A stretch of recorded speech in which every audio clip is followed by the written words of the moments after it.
तर नमस्कार विद्यार्थी मित्रांनो, आजच्या व्हिडिओमध्ये आपण बघणार आहोत नामावरील बहुपर्यायी प्रश्न उत्तर.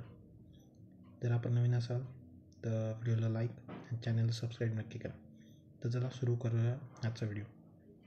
तर प्रश्न पहिला आहे, या जगातील कोणत्याही सजीव किंवा निर्जीव वस्तूला ओळखण्यासाठी वापरल्या जाणाऱ्या शब्दाला काय म्हणतात? पर्याय आहे विशेषण, सर्वनाम, नाम, क्रियापद. तर याचं उत्तर आहे नाम. स्पष्टीकरण बघूया. जगातील कोणत्याही घटकाला वस्तू, व्यक्ती, स्थळ, गुण, कल्पना ओळखण्यासाठी वापरल्या जाणाऱ्या शब्दाला नाम असे म्हणतात. प्रश्न क्रमांक दुसरा, खालीलपैकी भाववाचक नाम कोणते आहे? पर्याय आहे गंगा, शौर्य, सैनिक, वर्ण. जर आपल्याला येत असेल तर उत्तर देण्याचा प्रयत्न करा. कमेंट बॉक्समध्ये आपलं उत्तर टाईप करा. तर आपले पर्याय आहेत गंगा, शौर्य, सैनिक, वर्ण. तर प्रश्न 2चं उत्तर आहे शौर्य. स्पष्टीकरण बघूया. भाववाचक नाम हे अशा गुणांना, अवस्थांना किंवा कल्पनेला दिलेले नाव असते जे आपण पाहू शकत नाही किंवा स्पर्श करू शकत नाही, फक्त अनुभवू शकतो. शौर्य हा एक गुण आहे म्हणून ते भाववाचक नाम आहे. गंगा विशेष नाम आहे. सैनिक सामान्य नाम आहे. वर्ग समूहवाचक नाव आहे. तर प्रश्न क्रमांक 3, समुद्र हे कोणत्या प्रकारचे नाम आहे? 1. विशेष नाम, सामान्य नाम, भाववाचक नाम, समुदायवाचक नाम. प्रश्न पुन्हा एकदा बघा. समुद्र हे कोणत्या प्रकारचे नाम आहे? विशेष नाम, सामान्य नाम, भाववाचक नाम, समूहवाचक नाम. तर प्रश्न 3चं उत्तर आहे सामान्य नाम. स्पष्टीकरण बघूया. समुद्र या नावाने एकाच जातीच्या अनेक वस्तूंना, सर्व समुद्रांना सामान्यपणे ओळखले जाते म्हणून ते सामान्य नाम आहे. जर हिंदी महासागर असे म्हटले असते तर ते विशेष नाम झाले असते. तर आपलं प्रश्न क्रमांक 3चं उत्तर आहे सामान्य नाम. प्रश्न क्रमांक 4 बघूया. वर्ग या शब्दातून नामाचा कोणता प्रकार स्पष्ट होतो? सामान्य नाम, विशेष नाम, समूहवाचक नाम, भाववाचक नाम. वर्ग या शब्दातून नामाचा कोणता प्रकार स्पष्ट होतो? सामान्य नाम, विशेष नाम, समूहवाचक नाम, भाववाचक नाम. तर याचं उत्तर आहे समूहवाचक नाम. स्पष्टीकरण बघूया. वर्ग या शब्दाने अनेक विद्यार्थ्यांचा एकत्रित समूहाचा बोध होतो, त्यामुळे ते समूहवाचक नाम आहे. म्हणून आपल्या प्रश्न क्रमांक 4चं उत्तर आहे समूहवाचक नाम. पुढचा प्रश्न आहे प्रश्न क्रमांक 5. आईचे बोलणे या शब्दातील बोलणे या शब्दाचा नामाचा प्रकार कोणता? आईचे बोलणे या शब्दातील बोलणे या शब्दाचा नामाचा प्रकार कोणता?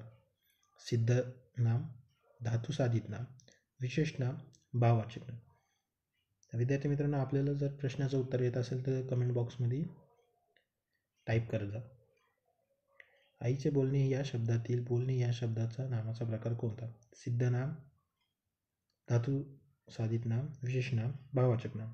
तर याचं उत्तर आहे धातुसाधित नाम. तर स्पष्टीकरण बघूया.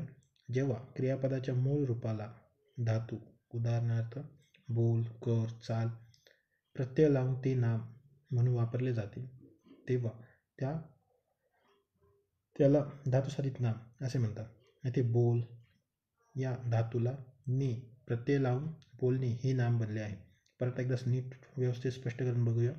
जेव्हा क्रियापदाच्या मूळ रूपाला प्रत्यय लावून ते नाम म्हणून वापरले जाते तेव्हा त्याला धातुसाधित नाम असे म्हणतात.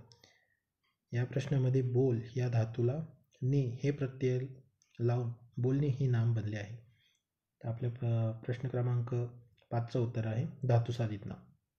पुढचा प्रश्न बघूया. प्रश्न क्रमांक 6. हिमालय हे कोणत्या नामाचे उदाहरण आहे? सामान्य नाम, विशेष नाम, भाववाचक नाम, समूहवाचक नाम. हा सोपा प्रश्न आहे मित्रांनो. हिमालय हे कोणत्या नामाचे उदाहरण आहे? सामान्य नाम, विशेष नाम, भाववाचक नाम, समूहवाचक नाम.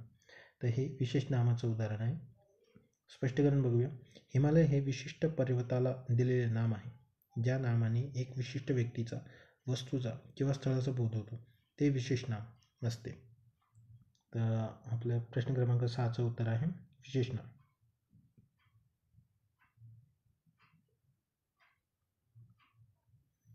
तर पुढचा प्रश्न आहे प्रश्न क्रमांक 7. माझे प्रामाणिकपणाची वागणे सर्वांना आवडले. या वाक्यातील भावनावाचक नाव ओळखा. माझी प्रामाणिकपणाची वागणे सर्वांना आवडले. या वाक्यातील भाववाचक नाम ओळखा. माझे वागणे सर्वांना प्रामाणिकपणा. तर याचं उत्तर आहे प्रामाणिकपणा. तर याचं स्पष्टीकरण बघूया.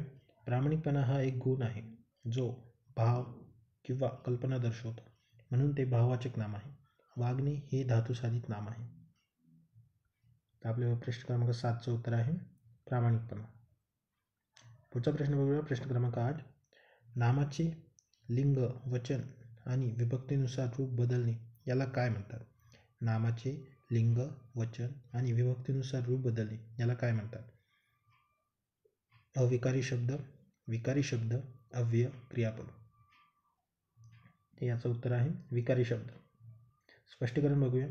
ज्या शब्दाच्या रूपात लिंग, वचन किंवा विभक्तीनुसार बदल होतो त्यांना विकारी शब्द असे म्हणतात. नाम, सर्वनाम, विशेषण आणि क्रियापद हे 4 विकारी शब्द आहेत. तर आजच्या व्हिडिओमध्ये आपण टोटल 8 प्रश्न बघितले नामावरचे. जर तुम्हाला व्हिडिओ आवडला असेल तर व्हिडिओला लाईक आणि चॅनल सबस्क्राईब नक्की करा. भेटूया आपण पुढच्या व्हिडिओमध्ये नवीन प्रश्नांसह. धन्यवाद.